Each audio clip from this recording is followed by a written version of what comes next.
Baiklah, Assalamualaikum warahmatullahi wabarakatuh. Selamat pagi adik-adik semua. Waalaikumsalam, Selamat pagi, Pak. Pak. Waalaikumsalam warahmatullahi wabarakatuh, Pak. Waalaikumsalam warahmatullahi Ya baiklah, wabarakatuh. Alhamdulillah Rabbil Alamin. Halo. Wassalatu wassalamu ala nabiyina Muhammadin sallallahu alaihi wasallam. Pada kesempatan siang hari ini, kita bersyukur kepada Allah Subhanahu wa taala, kita dalam keadaan sehat walafiat, kemudian juga kita eh, diberikan kesempatan waktu sehingga kita dapat hadir dalam perkuliahan siang hari ini. Kita akan lanjutkan pembahasan kita mengenai eh,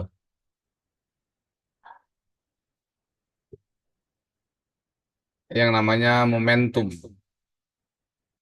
Kalau bahasa Inggrisnya momentum, saya sering mendengar kata momentum. Tujuannya adalah bagaimana menggunakan momentum dan impuls dalam mendefinisikan sebuah perpindahan. Jadi dalam perpindahan itu ada momentum dan juga impuls. Kemudian bagaimana hukum eh, perubahan momentum dan aplikasinya dalam persoalan-persoalan atau soal-soal. Kemudian menganalisa elastisitas dan ketidakelastisan tumbukan terhadap dua objek. Jadi momentum dan impuls ini adalah merupakan konsep yang penting untuk menjelaskan dan memahamkan atau memberikan pengertian mengenai perpindahan atau pergerakan dari suatu benda dan hubungannya dengan akibat terhadap objek yang berpindah tersebut. Misalnya ada sebuah bola berpindah, maka momentum ini akan mempelajari ketika dia berpindah bergerak, kemudian dia menabrak, misalnya katakanlah dinding atau menabrak tiang, maka berapakah gaya yang ada atau perpindahan yang dilakukan oleh benda tersebut sehingga menyebabkan perpindahan terhadap benda yang lain. Misalnya dia menabrak suatu benda lain, maka benda yang ditabraknya itu akan memiliki gaya yang terdapat pada benda yang bergerak tadi.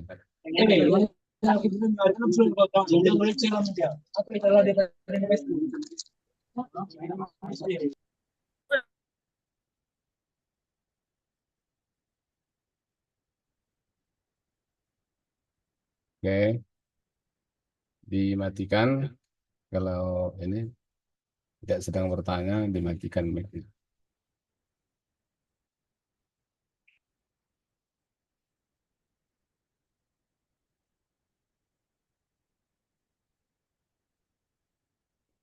Untuk membahas momentum ini, uh, kita mengetahui bahwa jika ada suatu benda yang bergerak, katakanlah sebuah mobil misalnya, sebagai contoh, sebuah mobil, kemudian kita ingin memberhentikan secara tiba-tiba, maka itu akan sulit mobil tersebut untuk dapat berhenti.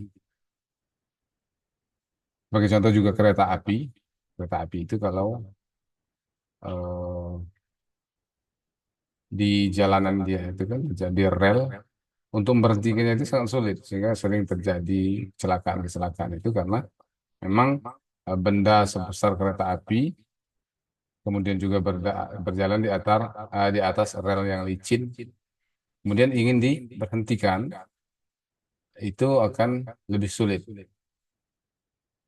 atau diberhentikan secara tiba-tiba.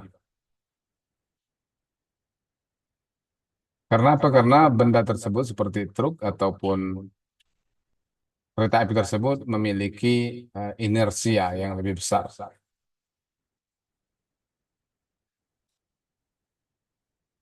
Inersia itu kecenderungan dia untuk tetap bergerak. Begitu juga kalau dia dalam keadaan berhenti.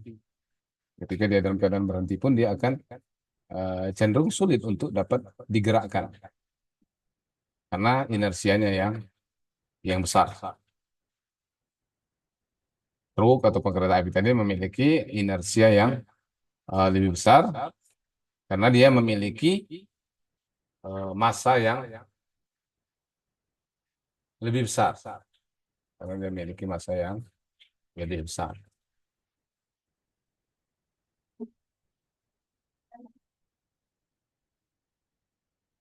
Gitu ya. Itu yang menjadi pembahasan mengenai inersia.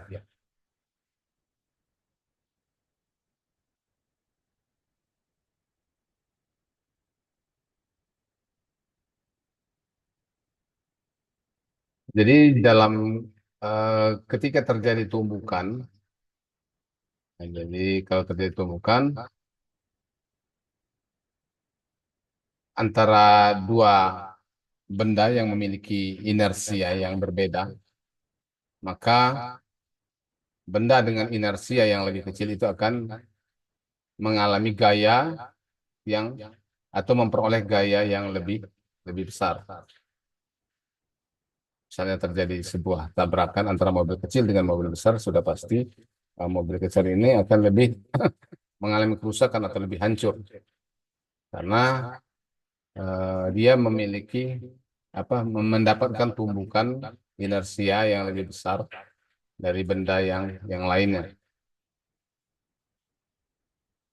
Sebagai contoh ilustrasi, kalau kita membandingkan efek atau akibat dari sebuah bola tenis yang digulirkan dengan sebuah bola bola bowling yang berat, maka akan lebih sulit untuk menghentikan bola bowling yang berat karena dia memiliki inersia yang lebih tinggi.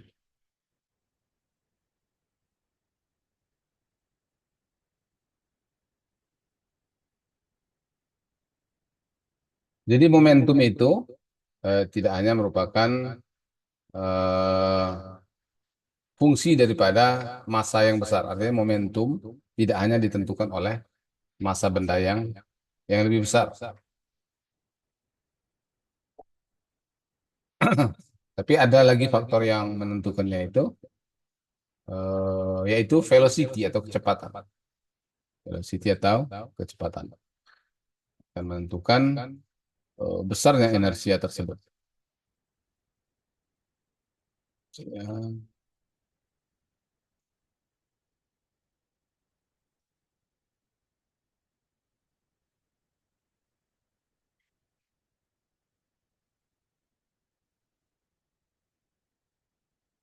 Contohnya sebuah peluru yang masanya pasti lebih kecil daripada sebuah bola bowling tadi. Namun sebuah peluru akan lebih menimbulkan damage atau uh, kerusakan yang lebih besar dibandingkan dengan sebuah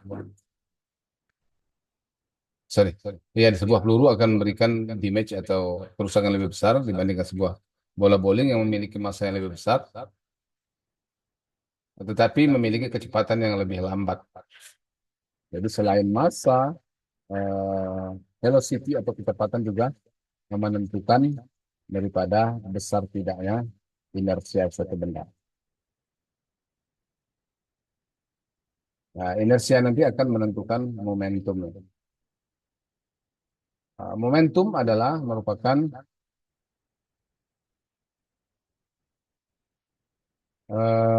ukuran daripada jumlah inersia dan gerakan dari sebuah objek. Jadi momentum merupakan ukuran dan atau jumlah dari inersia gerakan sebuah objek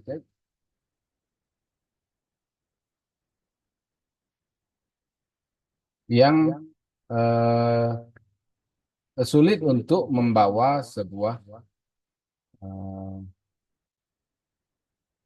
sulit untuk menghentikan sebuah benda atau objek yang sedang bergerak dikarenakan tadi momentumnya yang lebih besar diakibatkan oleh momen inersia yang lebih besar.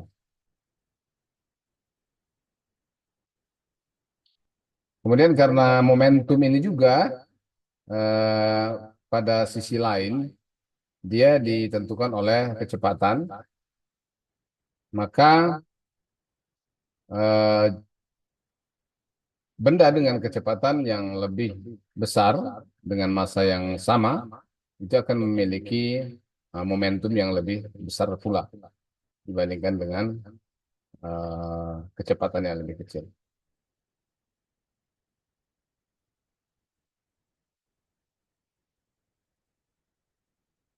Maka rumus daripada momentum itu adalah P diramakan dengan P, yaitu massa kali kecepatan. Massa kali kecepatan.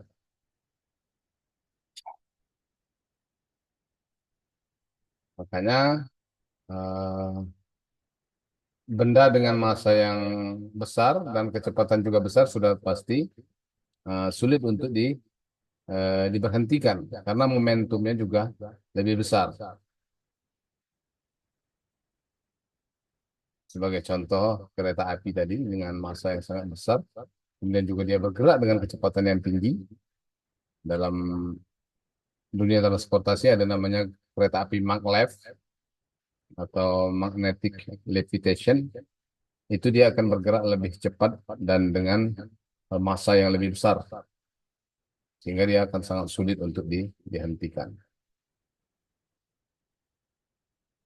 Satuan dari momentum adalah kilogram meter per second atau juga feet per second, eh, slug feet per second, dan juga ini dalam untuk sistem Amerika, ya.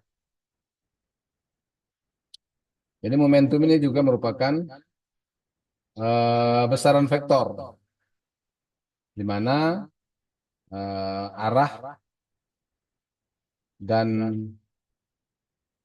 dia memiliki arah berbeda akan memiliki besaran yang berbeda. Seperti itu kan kemarin kita jelaskan untuk besaran vektor ini.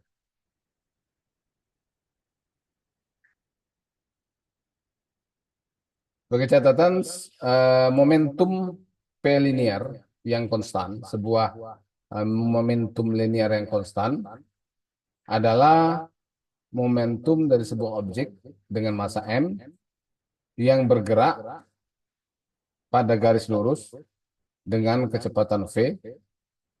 Jadi bergerak pada garis lurus dengan kecepatan V. Massa dari benda M kemudian bergerak dengan kecepatan dengan gerak lurus pada kecepatan V, maka dia memiliki momentum P. Nanti di momentum ini juga akan dipelajari yang namanya ada angular momentum atau momentum sudut yang menjelaskan momentum dari sebuah objek yang berotasi. Namun pada dasarnya momentum itu adalah momentum untuk benda yang bergerak dengan kecepatan atau lintasan yang lurus.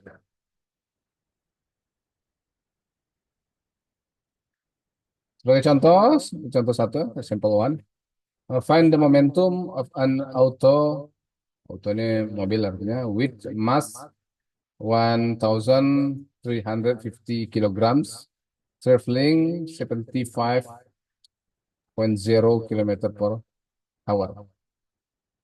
Jadi di sini diketahui masanya 1.350 kilogram, kecepatannya 75. Dengan menuliskan semua satuan-satuannya di sini, maka kita akan lebih mudah mendapatkan hasilnya. Ya. Jadi satuan-satuan itu harus dituliskan.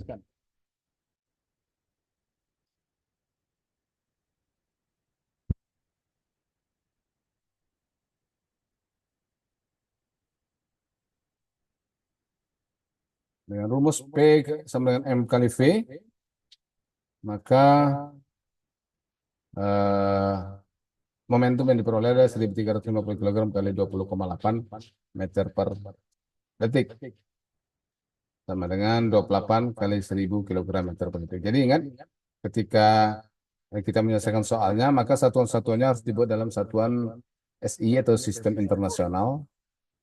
Dengan apabila ada masih satuan-satuan yang tidak standar internasional atau SI, maka dia dirubah dulu dalam standar internasional atau SI. Kilogram sudah standar internasional, tapi kilometer per jam bukan merupakan standar internasional, maka dia dirubah dulu menjadi meter per detik. Example 2, find the momentum of a small truck with load weighs 6,920 lobus traveling 60.0 mil per hour.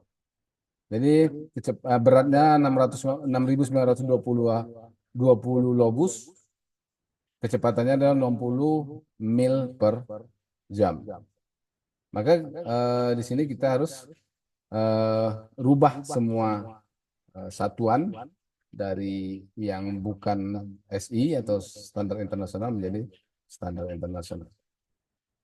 Massa sama dengan 6920 lobus kali 1 slug 32,2 lobus sama dengan 215 slug. V-nya 60 mil per jam atau 88 feet per second. Jadi satuan internasional tadi ada SI itu ada juga yang berbentuk standar Amerikanya yaitu slug per feet. Maka kita peroleh momentumnya adalah P 215 kali 88 feet per second sama 18.900 slug feet per second.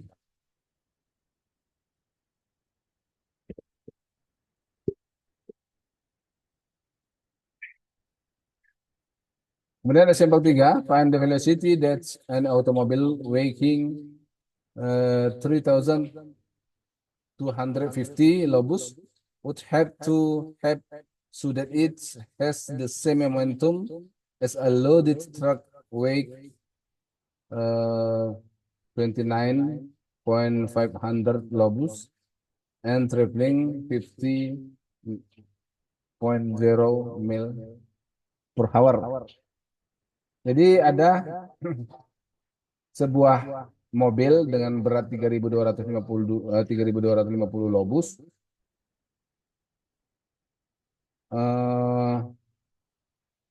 harus yang memiliki momentum yang sama dengan truk 29.500 lobus dan kecepatan 50 mil per jam. Jadi yang mobil tadi supaya dia memiliki momentum yang sama dengan truk, dia harus memiliki kecepatan berapa.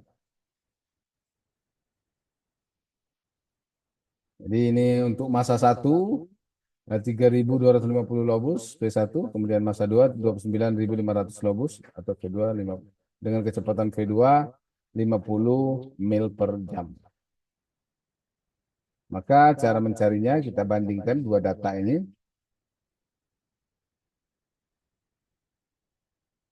Yaitu untuk otomobil, M1-nya berapa, kemudian V1-nya berapa, M2-nya berapa, V2-nya berapa. Karena dia momentumnya sama, berarti P1 sama dengan P2. Ini kan, P1 sama dengan P2. Atau M1 kali V1 sama dengan M2 kali V2. Maka persamaannya V1 adalah M2 kali V2 per M1. Kita tinggal masukkan semua nilai-nilainya tadi. Itu 916 slug time 73.3 feet per second divided by 101 slugs. Jadi dibagi 101, satu-satunya ini bisa dicoret. Feet sama feet, feet di atas, feet di bawah, coret. Kemudian second di bawah, second di atas juga dicoret. Tinggal mil. Jadi kecepatannya adalah hour juga tinggal 453 mil per hour. Jadi harus kecepatan mobil tadi supaya bisa menyamai momentum dari truk ini harus 453 mil per jam. Jadi kalau seandainya ini apa ya, perbandingan aja ya. Seandainya truk sama mobil tadi bertabrakan, kecepatan mobil itu harus 403 mil supaya ketika bertabrakan dia sama-sama berhenti, nggak terdorong atau nggak bergerak. Kalau enggak, eh, mobilnya kan bergerak, terdorong jauh oleh truk yang besar itu. Gitu.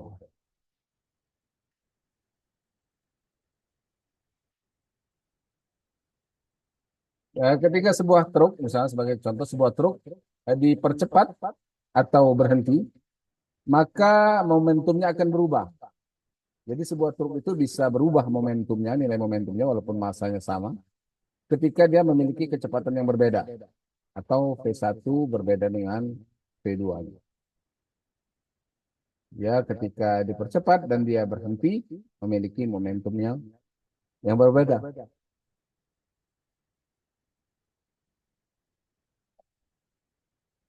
Jika momentum dari objek berubah, suatu benda berubah, maka masanya atau kecepatannya harus harus berubah.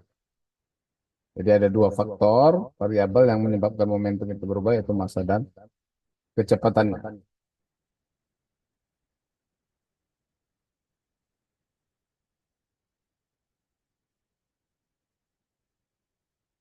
Selalulah bahwa massa, misalnya untuk truk, itu tidak akan berubah. Bagaimana merubah massa sebuah truk, apalagi massa truk dalam keadaan kosong ya. Tapi kalau massa truk dalam keadaan berubah bisa dalam keadaan berisi itu bisa berubah dengan meload isinya atau mengeluarkan isinya.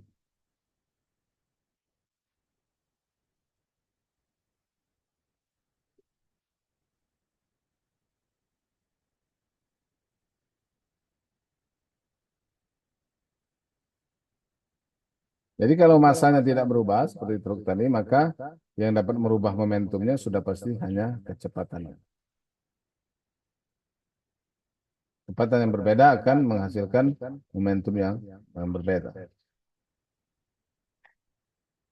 Sementara kecepatan itu sendiri akan berubah. Jadi untuk merubah momentum itu kecepatannya harus berubah. Sementara kecepatan itu sendiri akan berubah kalau diberikan gaya. Diberikan gaya, maka dia akan berubah. Di misalnya contohnya di sini, kalau misalnya sebuah truk mendapatkan eh, percepatan baru, gaya yang baru.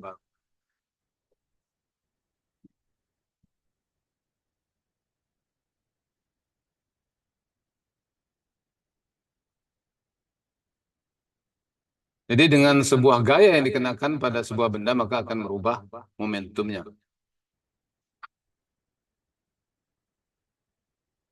Misalnya contoh sebuah truk yang berhenti tidak akan bergerak ya, eh, kecuali apabila diberikan gaya untuk mendorongnya. Gaya yang diberikan untuk mendorongnya.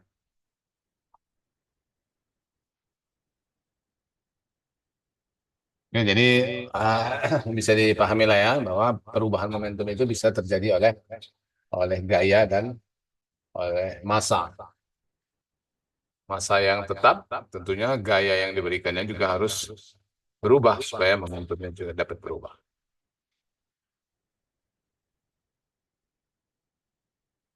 Penurunan momentum itu dapat eh, sama juga keadaannya dengan kenaikan momentum. Jadi momentum itu bisa naik dan bisa turun.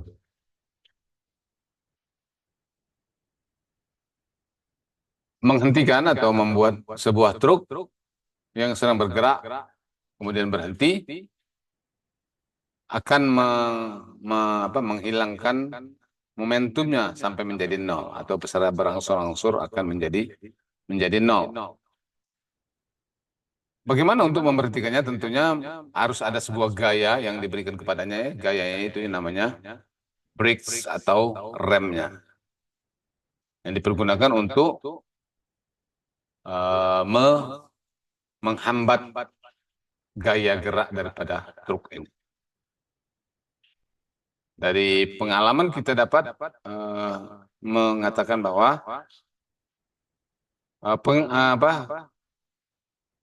gaya yang lebih lama diberikan kepada suatu benda,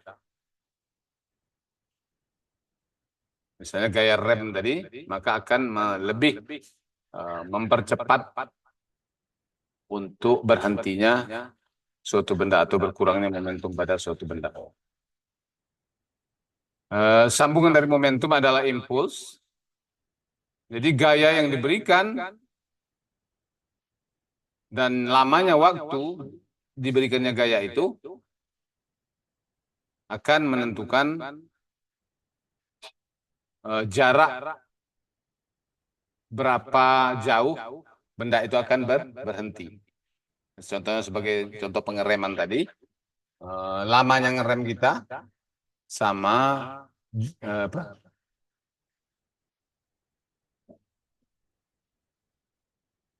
Lamanya pengereman diberikan akan menentukan sendiri the force. Ya, panjangnya waktu atau lamanya waktu, kemudian juga gaya yang diberikannya. Gaya yang diberikan dan lamanya waktu akan menentukan berapa jauh benda tersebut akan berhenti setelah diberikan gaya yang pertama atau gaya pemulainya.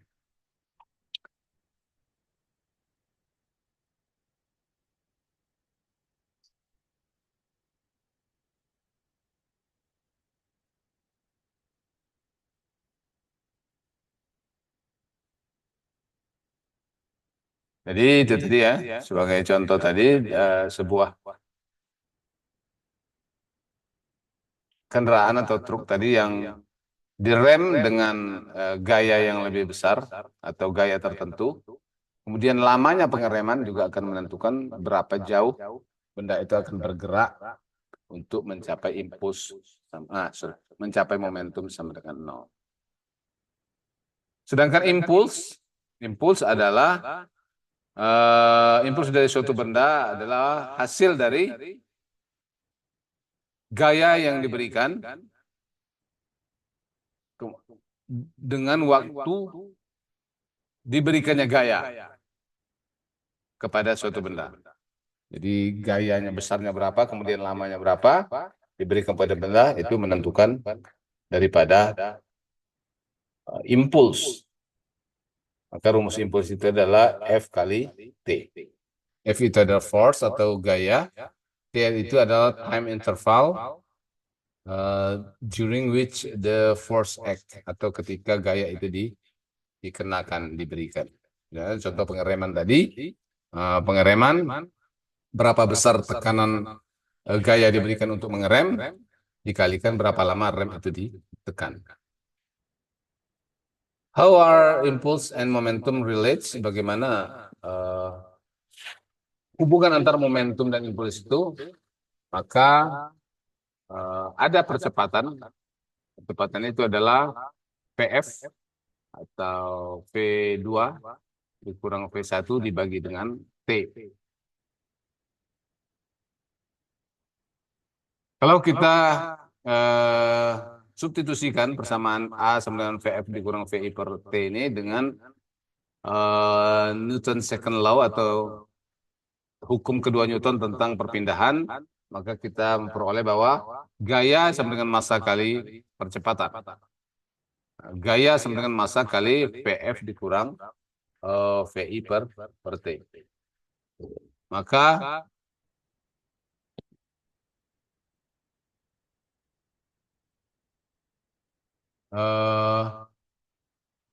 F sama dengan M kali VF dikurang M kali VI per T. FT sama dengan MVF dikurang MVI.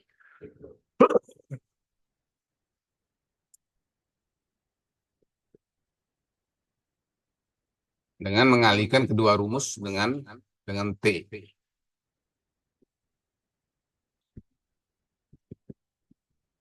Kedua sisi ya, kedua sisi dikalikan dengan T. Jadi F kali T sama dengan MVF dikurang MVI.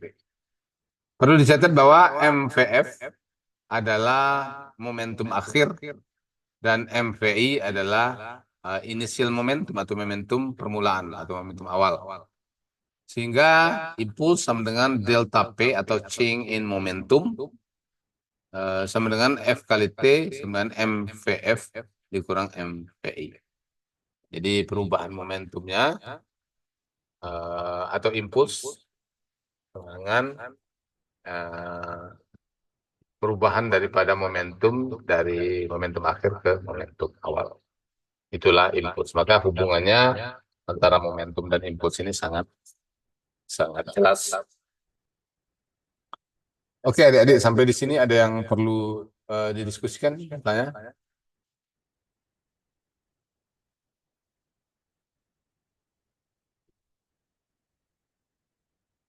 Apa yang sangat mempengaruhi daripada momentum itu? Kita lihat dari rumusnya bahwa momentum induktor sama dengan massa kali dengan kecepatan. Artinya ada dua variabel, yaitu massa dan kecepatan untuk merubah besarnya momentum. Kalau di sini kita lihat ada tulisan delta. Ini untuk menyatakan delta itu perubahan atau change in. Jadi perubahan dari suatu besaran ke besaran berikutnya itu namanya delta. Impuls adalah ukuran perubahan daripada momentum dari sebuah objek dalam tanggapannya kepada gaya yang diberikan kepadanya dalam interval waktu tertentu. Itulah impuls. Jumlah gaya dan lamanya waktu pemberian gaya itu menentukan perubahan daripada momentum atau disebut dengan impuls.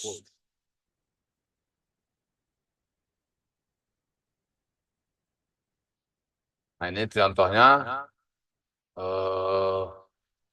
momentum. Ada sebuah benda bola golf ini kan dalam keadaan berhenti kemudian ditumbuh oleh sebuah stick golf. Maka dia akan bergerak jauh sebesar momentumnya M kali V1.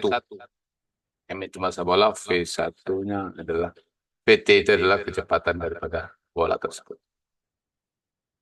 Begitu juga dengan peluru yang ditembakkan, ada momentumnya itu massa peluru dikalikan dengan kecepatan daripada peluru.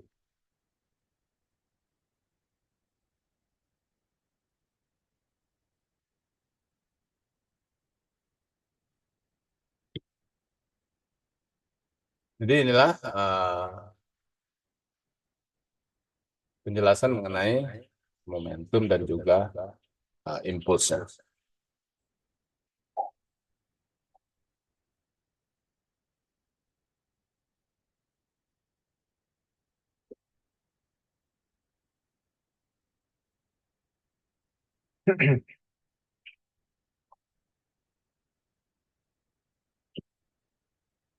Contohnya ini sebuah soal.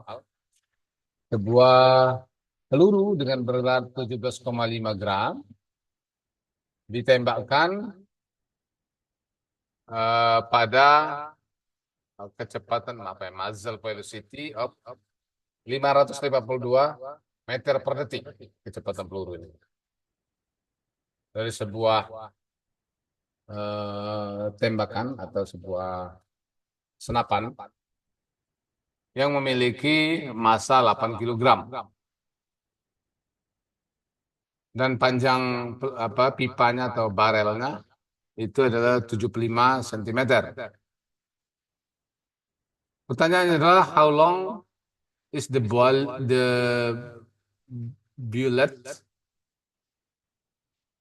atau bullet? How long is the bullet in the barrel? Berapa lama barel itu peluru itu berada dalam barel atau pipa senapan itu? Kemudian berapa gaya pada peluru selama dia di dalam pipa senapan atau barel. Kemudian peroleh atau temukan impuls yang diperoleh oleh balet atau peluru tadi ketika dia berada di dalam pipa senapan atau barel. Kemudian peroleh temukan momentum dari balet pada saat dia meninggalkan barel. Diketahuinya adalah S 75 cm atau panjang barel atau 0,75 meter, kemudian VF adalah 582 meter per detik. Kemudian VI-nya adalah 0 meter per detik. Maka kecepatan rata-ratanya adalah VF tambah VI dibagi 2, yaitu sama dengan 291 meter per detik. Berapakah waktunya? Tinggal kita cari. Waktu adalah P average dikalikan dengan T. Sorry. Eh, S jarak itu adalah V average dikalikan T. Sedangkan T itu adalah S dibagi dengan P average. Tinggal kita masukkan T sama dengan 0,75 meter dibagi dengan 201 meter per detik sama dengan 0,00258 detik. Waktu yang diperlukan peluru untuk berada di dalam pipa senapan atau barel.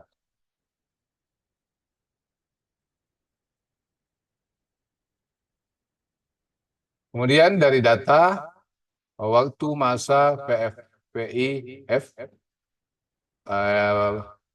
persamaan dasarnya adalah FT sama dengan M kali VF dikurang MVI sehingga F sama dengan MVF dikurang MVI per T, sedangkan F itu sendiri gayanya adalah tinggal di substitusi nilainya massa itu 0,0175 kg, kemudian 582 meter per detik, kemudian ini keadaan nolnya dibagi dengan waktu ketika dia berada dalam barel, hingga gayanya itu sebenarnya 3.950 Newton.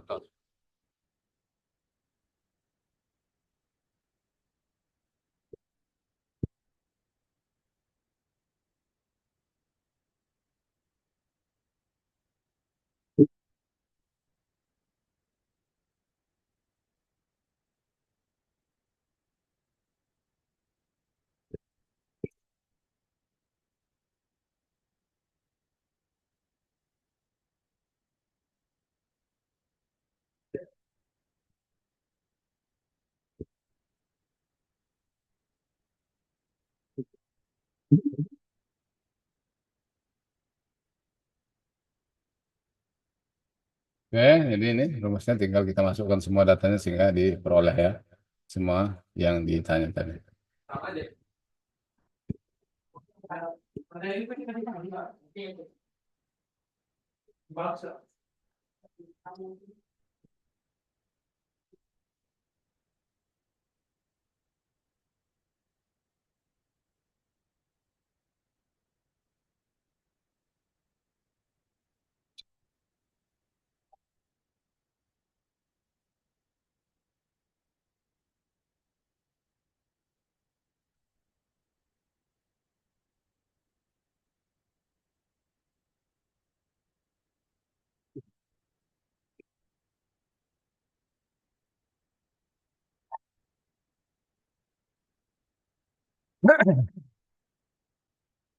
Oke, itu penjelasan tentang eh, momentum dan impuls. Kemudian ada hukum konservasi daripada momentum.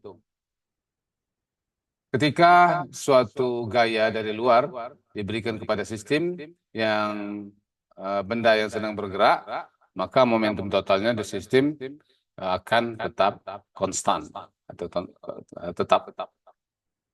Sebagai contoh, seorang anak laki-laki seberat 35 kg dan ada lagi satu orang dewasa dengan 75 kg.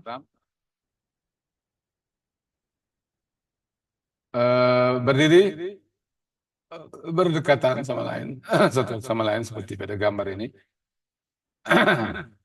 Sorry ya. Nah, ini dia seperti pada gambar. Ada sebuah lantai es yang licin. Ketika orang yang lebih besar dengan berat 75 kg atau orang tuanya mendorong anaknya itu, dengan kecepatan 0,4 meter per detik, maka apa yang terjadi dengan si orang besarnya? Karena awalnya adalah momentumnya adalah 0, eh, maka sesuai dengan keadaan ini diperoleh massa anak dikalikan kecepatan anak tambah massa orang dewasa tambah kalikan kecepatan orang dewasa sama dengan 0. Kemudian pada keadaan yang berikutnya,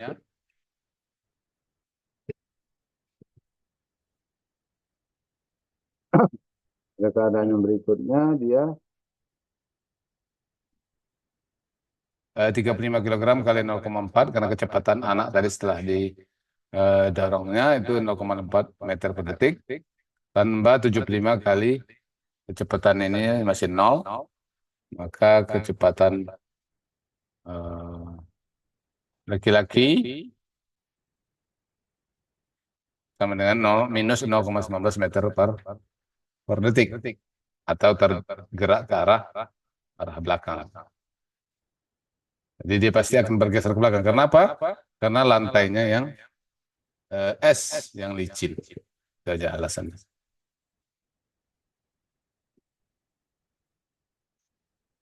Tanda minus mengindikasikan bahwa laki-laki yang lebih tua tadi itu kecepatannya dengan anak tadi itu berlawanan arah. Jadi berlawanan arah, maka kalau si anak itu dibuat kecepatannya positif, maka yang di orang tuanya ini akan dibuat dengan kecepatan negatif.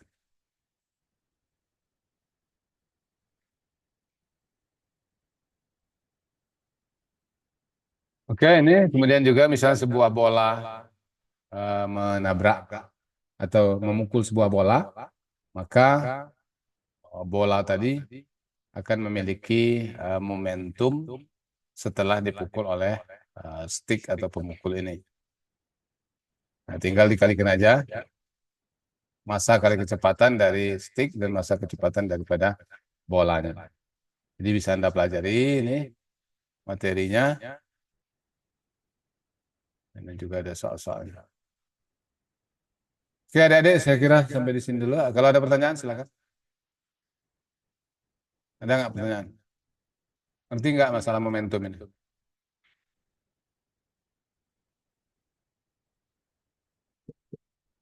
Ada 28 orang yang hadir. Ada sih. Ini dia. Tapi saya nggak nampak nih, wajahnya nggak nampak.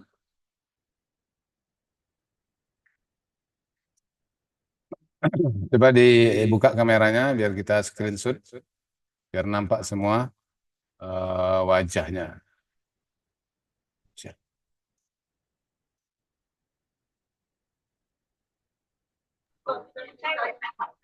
Ya, dibuka dulu kameranya. Biar kita screenshot.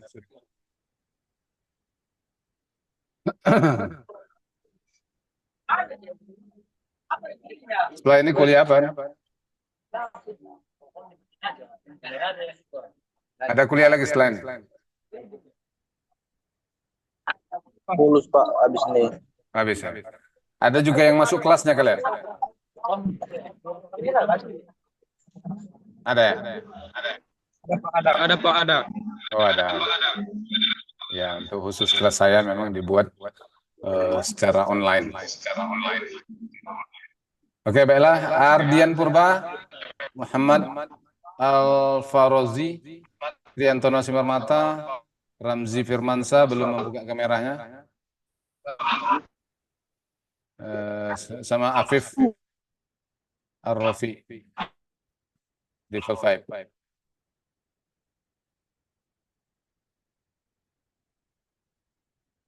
Coba lagi nih. Buka kameranya. Oke, saya hitung. 1, 2, 3. Bismillahirrahmanirrahim. Oke, dah. Terima kasih atas perhatiannya. Mohon maaf atas kekurangannya. Saya akhiri mengucapkan wabillahi taufiq wal hidayah. Assalamualaikum warahmatullahi wabarakatuh.